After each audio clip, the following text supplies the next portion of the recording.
it's a significant responsibility. How we use that matters.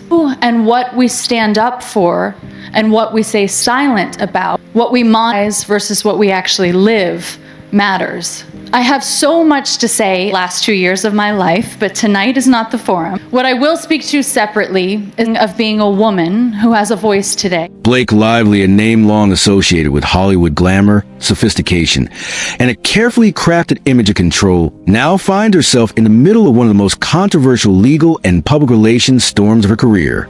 At first glance, this might appear to be just another lawsuit, a simple dispute between a celebrity and a company. But beneath the surface, it's much more than that. What's unfolding is a layered and calculated battle between law and media, narrative and truth, and perhaps most revealing of all, ego and control. It begins with a movement that changed Hollywood forever. The Me Too movement gave women across industries the courage to speak up, to share their stories of workplace misconduct, and hold even the most powerful men accountable. Some of those men, once untouchable, now sit behind bars. Others have seen their reputations destroyed. But like every movement that starts with genuine purpose, there's always a risk that its message can be distorted or manipulated. Some have used the Me Too platform to seek real justice, while others, as critics argue, have co-opted it, twisting its moral power for personal gain. And in this case, the accusation is clear. Blake Lively has allegedly done just that. Her critics claim she's weaponizing her femininity, leveraging sympathy, and reframing legitimate pushback as retaliation. The story she wants the public to believe is simple: that Wayfair, the company she once worked with, retaliated against her for speaking up. But the reality, according to legal analysts, appears far more complicated. Over the past 8 months, Lively has filed a series of aggressive motions, not one, not two, but at least 3 major filings. Each one seeks sanctions, attorney's fees, treble damages, and punitive damages. Each motion carries the same fiery language, full of moral outrage and emotional charge, designed to make headlines. Her legal team, known for its ruthlessness, has a reputation that precedes them. The firm representing Lively has handled high-profile cases, even defending controversial figures like Harvey Weinstein. This connection has raised eyebrows in the entertainment and legal communities alike. Critics question how an actress publicly aligning herself with women's empowerment could hire attorneys linked to someone so symbolic of the movement she claims to represent. And yet, Lively's legal maneuvers have continued. Some filings appear to stretch legal norms, actions that seem less about proving a case and more about sustaining a narrative. One particularly unusual step involves what's been called a stolen phone, a device her team insists holds proof of a conspiracy to smear her name. But according to court observers, there's little in the record to suggest this phone contains the damning evidence her lawyers claim it does. Instead, the lawsuits built around it look, to some experts, like a strategy to keep the headlines alive. But this isn't just about law. It's about public relations, and in this arena, both sides have stumbled. Wayfair, for instance, made what could turn out to be a costly strategic error, bringing crisis PR directly into their legal planning.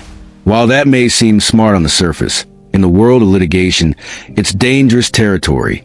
Here's why. When a company communicates with its lawyers for legal advice, that communication is protected under attorney-client privilege. But the second you bring in a PR agent and start looping them into those messages, that protection can vanish. That's exactly what's become an issue in this case.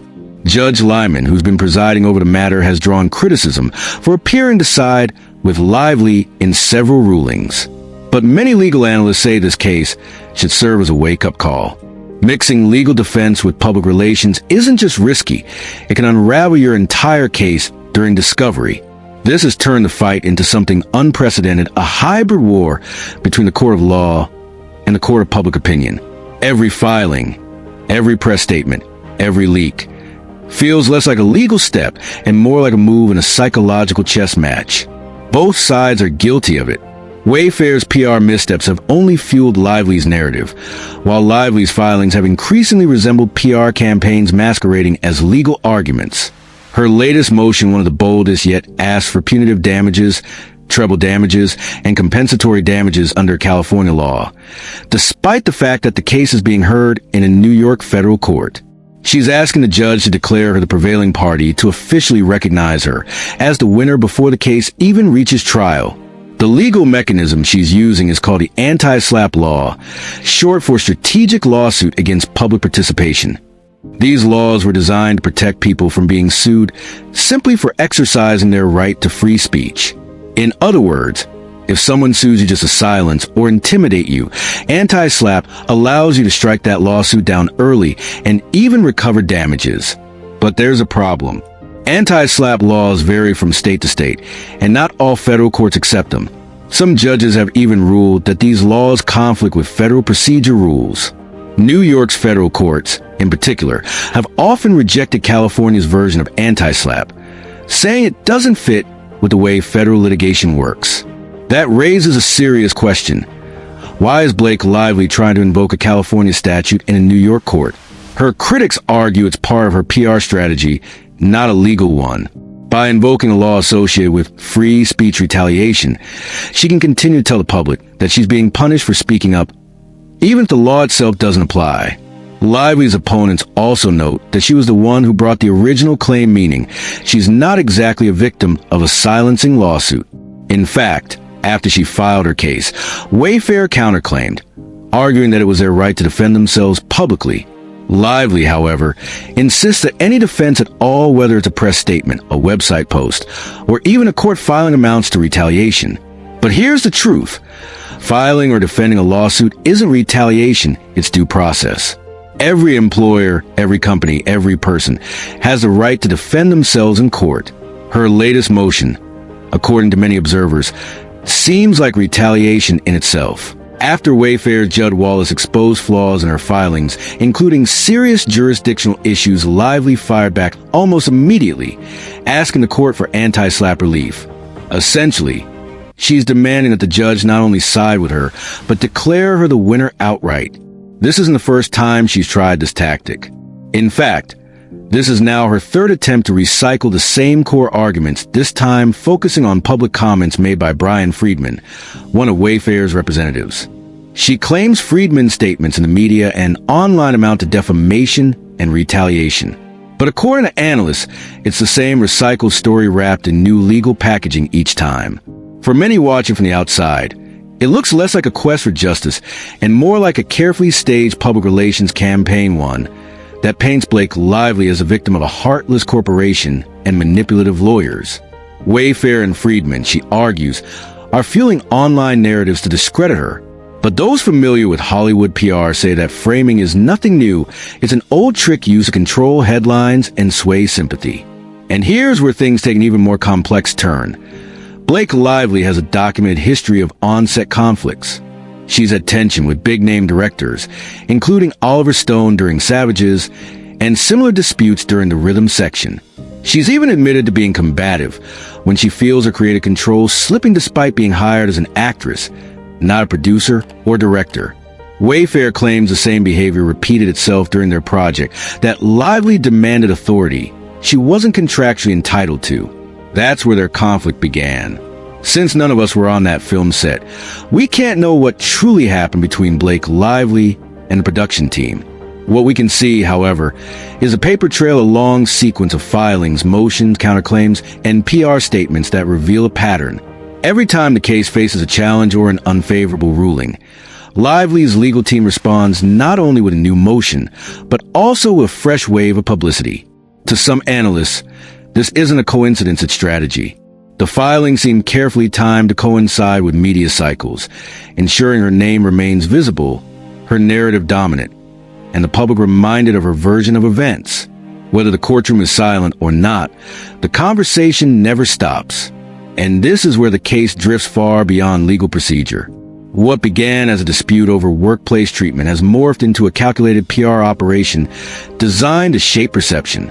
Each legal motion doubles as a press release, and each courtroom hearing becomes raw material for storytelling.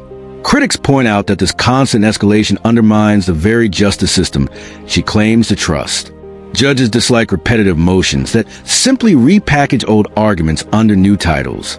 The court's patience is not infinite, and at some point, persistence can start to look like manipulation. Yet for Lively's PR narrative, that persistence is the point. Even if she loses a motion, the headlines will read that she filed again or that she continues to fight. In the arena of public opinion, activity can be mistaken for victory. Now, Lively's opponents, especially Wayfair's counsel, Judd Wallace, have begun to expose cracks in her case. Wallace has highlighted jurisdictional flaws, emphasizing that California, not New York, would be the appropriate forum. That argument strikes at the foundation of her anti-SLAPP claim.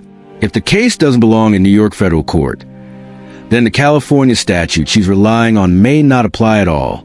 Rather than addressing those weaknesses head-on, Lively's response has been another legal counterstrike. A motion that reframes the same grievances with new emotional language. The pattern is unmistakable criticism followed by counterattack, doubt followed by another motion. It's a loop that keeps the drama alive both in court and online.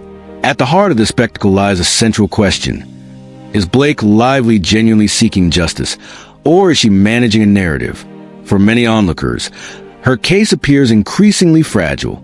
Her harassment allegations are described as vague, unsupported, and procedurally inconsistent. Most notably, she never filed a formal HR complaint at the time of the alleged misconduct, a detail that weakens her credibility in the eyes of many labor attorneys. Without that paper trail, her claim rests heavily on public sympathy, not documented evidence. Her supporters, however, argue that Lively is being unfairly targeted, that she's standing up against a corporate giant trying to silence her. They see her persistence as courage, not manipulation. In their eyes, she's using her platform to show that even famous women can face intimidation when they challenge power. But critics counter that this framing ignores a darker reality that Blake Lively has consistently blurred the line between empowerment and control. Her demand for creative authority, her pattern of disputes with directors, and her calculated use of legal filings as publicity all suggest someone obsessed with narrative dominance. It's this duality that makes her case so polarizing. She's both a storyteller and a story performer in a real-life drama where the courtroom serves as her stage and the press as her audience. The legal implications remain serious. Her pursuit of treble damages, punitive damages, and attorney's fees signals an aggressive attempt not only to win, but to financially devastate her opponents. Yet under federal procedure, none of these remedies can be granted until the underlying claims are proven. And at this point, nothing has been proven. Every statement, every accusation remains an allegation untested by evidence and unverified by verdict. That hasn't stopped the headlines. Major outlets continue to frame the conflict as a feminist standoff, a David